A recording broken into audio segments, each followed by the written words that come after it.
Ceritanya kayak gitu. Tapi ternyata Allah pilihkan dan keluarganya di situ sepakat yang menjadi pengasuh dari yang apa ya, intinya menggantikan sosok Imron yang sudah nggak ada itu Zakaria. Nah, di sini tidak dituliskan usia-usianya ya. Nanti kalau misalnya bab tentang usia ya berarti kita coba mereferensi ke rujukan-rujukan yang lain. Mungkin dalam hal ini sepertinya contohnya Rasulullah. Rasulullah kan yatim. Mungkin bisa kita jadikan pelajaran. Rasulullah itu yatim tapi kan tidak kehilangan kasih sayang orang tua atau kasih sayang ayah, nggak ada. Mesti ada. Ketika lahir lahir diasus di mana di Bani Sa'ad itu ya dengan Halimah, kan ada suaminya Halimah yang mengisi kekosongan kasih sayang ayah. Kemudian kembali ke orang tuanya, ke ibunya meninggal wafat, kasih sayang ibunya mas sudah ada dapat, kasih sayang ayah dari mana? Dari kakeknya Abdul Muthalib. Abdul Muthalib wafat, kasih sayang dari ayahnya, kasih sayang ayah dari mana? Dari pamannya Abu Thalib. Jadi senantiasa diisi. Jadi tangki kasih sayang Rasulullah itu sudah benar-benar meluber gitu ya. Nah, dalam konteks ini Maryam mendapatkan fasilitas atau pengasuhan dari Zakaria. Apakah ada usia minimal anak bisa dipondokkan? Ini secara teknis ada berbagai macam pendapat. Setahu saya ya yang jelas ketika anak sudah matang untuk dilepas itu sih intinya. Kalau dalam Islam ada akil balik, ya akilnya sudah matang, baliknya pun juga sudah tuntas lah kayak gitu. Apalagi kalau anak kita perempuan, wah itu benar-benar harus bisa kita jaga gitu. Akil baliknya benar-benar kita kawal. Kalau sudah benar-benar bisa dilepas di luar ya silakan dipondokkan. Ada yang berpendapat seperti itu. Ini masalah teknis ya. Allah taala alam.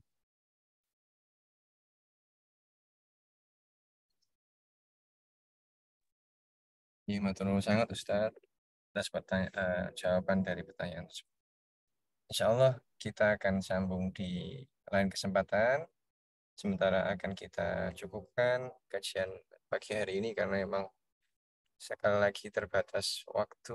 Nggih. Matur nuwun sangat Ustaz Ya, sami-sami Ustaz. meluangkan waktu di sela kesibukan pagi harinya. Mohon untuk memimpin doa Ustaz untuk kajian pada pagi hari. Baik, kita awali dengan istighfar bersama-sama. Astagfirullahaladzim, astagfirullahaladzim, astagfirullahaladzim, astagfirullahaladzim. Hamdan yu'afi ni'amahu yakafi mazidah. Ya Rabbana lakal hamdu kama yanbaghi lijalali wajhika wa 'azimi sultanik. Subhanaka la ilma lana illa ma 'allamtana innaka antal alimul hakim. Allahumma inni as'aluka ilman nafi'an wa rizqan wasi'an wa shifaan min kulli da'in wa saqam bi rahmatika ya arhamar rahimin. Rabbi ij'alni muqima sholati wa min dzurriyyatina rabbana wa taqabbal du'a. Rabbana fil lana wa li walidayna wa lil mu'minina wa yawma yaqumul hisab.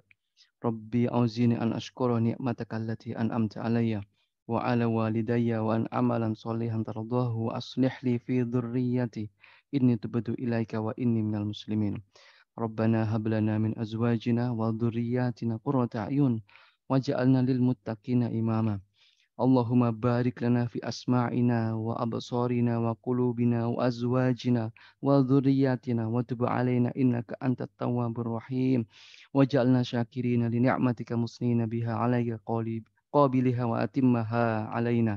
Allahumma kama an'amta fazid, Allahumma kama an'amta fazid, Allahumma kama an'amta fazid wa la aisha illa aishul akhirah. Rabbana atina min ladunka rahmah wa hayyi' lana min amrina rasyada. Rabbana atina fid dunya hasanah wa fil akhirati hasanah wa qina adzabannar. Subhana rabbika rabbil izzati amma yasifun wa salamun alal mursalin walhamdulillahi rabbil alamin. Alhamdulillah. Matur nuwun sangat Ustaz. Jazakallah khair. Punten atas segala kekurangan, kita tutup kajian pada pagi hari dengan bacaan hamdalah. Alhamdulillahirrahmanirrahim. Istighfar, astagfirullah, dan doa kafaratul majelis. Bismillahirrahmanirrahim. Subhanallahumma wa Asyhadu an la ilaha illa anta astaghfiruka wa atubu ilaik. astaghfirullah wa atubu ilaik. Insya Allah akan kita sambung pada kajian-kajian berikutnya. Allahumma fiqillah. Assalamualaikum warahmatullahi wabarakatuh. Waalaikumsalam warahmatullahi taala wabarakatuh. Ustaz, nggih, ngapunten.